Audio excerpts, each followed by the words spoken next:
इतना ज्यादा बीमार हैं कि देखिए अभी डॉक्टर साहब आए हैं और जांच कर रहे हैं। क्या कुछ कहेंगे, इनकी तबीयत इतनी ज्यादा बिगड़ गई है? अभी तो हम देखे नहीं है।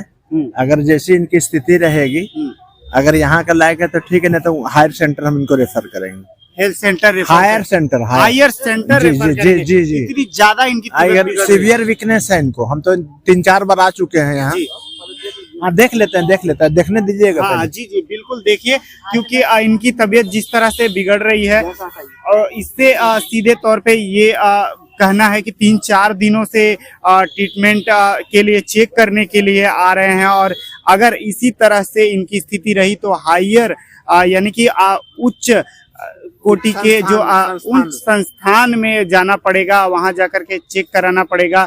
और अगर इसी तरह से स्थिति बनी रही तो संभवतः इनको जो है वो अस्पताल में भी भर्ती कराया जा सकता है। आपको बता दें कि ये बोध गया है और बोध गया में इस तरह से अनशन पिछले 16 दिन से जारी है। ये दबाव जानबूझकर बनाया जा रहा है। उसका जीता जागता उदाहरण कुंभ मेला है। कुंभ मेला में नकली बौद्ध भिक्षुओं को आमंत्रित किया गया और वहां पर ऐसी विचारधारा दी गई कि ऐसे धर्म का प्रचार प्रसार करो, भगवान बुद्ध का मानवता का और करुणा का व्यवहार करो और एक स्वीकार कर लो कि भगवान बुद्ध हिंदू धर्म के 10वें अवतार हैं, जो कि जीता जागता उदाहरण है। वहीं पर जाकर नागपुर में देखें कि विश्व रत्न बोधिसत्व परम पूज्य बाबा साहेब डॉक्टर भीमराव अंबेडकर कहते हैं चौथी प्रतिज्ञा में कि मैं ऐसे बात पर विश्वास नहीं करूंगा। अगर कोई व्यक्ति कहता है कि भगवान बुद्ध विष्णु के अवतार हैं, तो क्या इस बात को नकारा जा सकता है, इनकार किया जा सकता है? वो ऐसे ज्ञान के प्रतीक रहे हैं जिन्होंने भारत को भारतीय संविधान दिया और सभी प्राणियों की रक्षा करने का कार्य किया। आप पिछले 16 दिन से अनशन पे हैं, आपकी बहुत ज्यादा तबीयत बिगड़ गई है। आप क्या आप अब आपको निवाला लेना चाहिए, आपको आप जलपान लेना चाहिए, आप इस पर विचार कर रहे हैं? हम इस पर विचार नहीं कर रहे हैं। तथागत बुद्ध ज्ञान की प्राप्ति के लिए उन्होंने अपने शरीर को एकदम सुखा दिया था। अस्थि पंजर उनके दिख रहे थे। वो अवसर याद आता है तो आंखों में आंसू भर जाता है कि छोटे से बेटे को, अपने राहुल को भी अपने संघ में लिया और तमाम भाइयों को संघ में लिया और धर्म का प्रचार प्रसार किए। उन्होंने ज्ञान प्राप्ति से पहले अपने शरीर को पूरा सुखाया था। वह अवसर और उस इतिहास में जाने के बाद ऐसा प्रतीत होता है कि हम अगर अपने आंदोलन, अपने महाबोधि महाविहार को बचाने के लिए इतना त्याग नहीं कर सकते हैं तो फिर हमारे जीवन जीने का अधिकार नहीं है, कोई मतलब नहीं है। केवल खाना पीना और अपने हक अधिकार न प्राप्त कर पाना।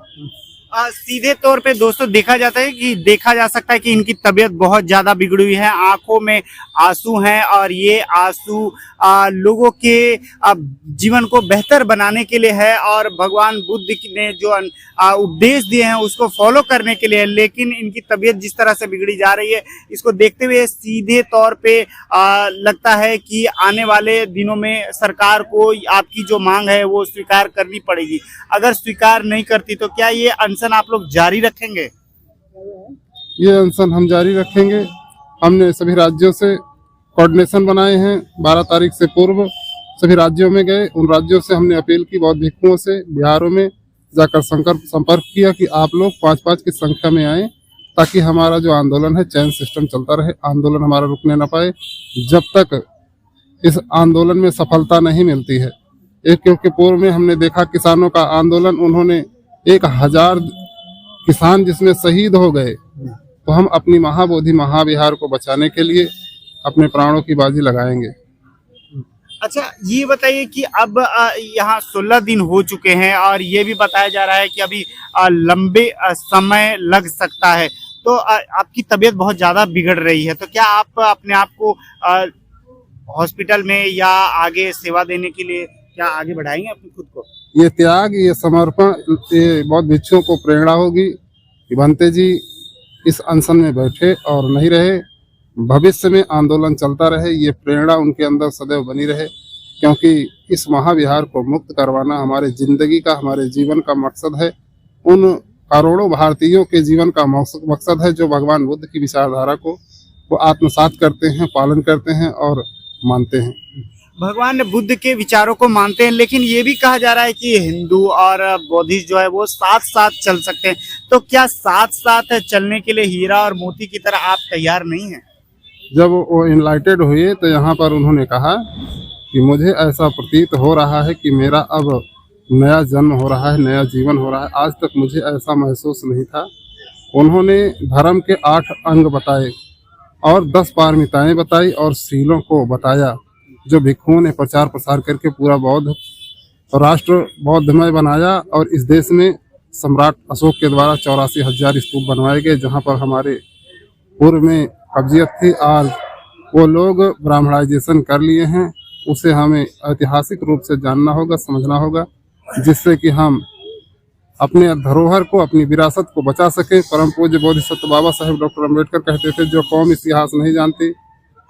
इतिहास नहीं जानती वह अपने भविष्य का निर्माण नहीं कर सकती। अगर हम महाविहार नहीं पाते हैं तो हमारे जीवन का कोई मकसद नहीं है। अपने धर्म का प्रचार प्रसार हम देश में और विदेश में कैसे कर पाएंगे।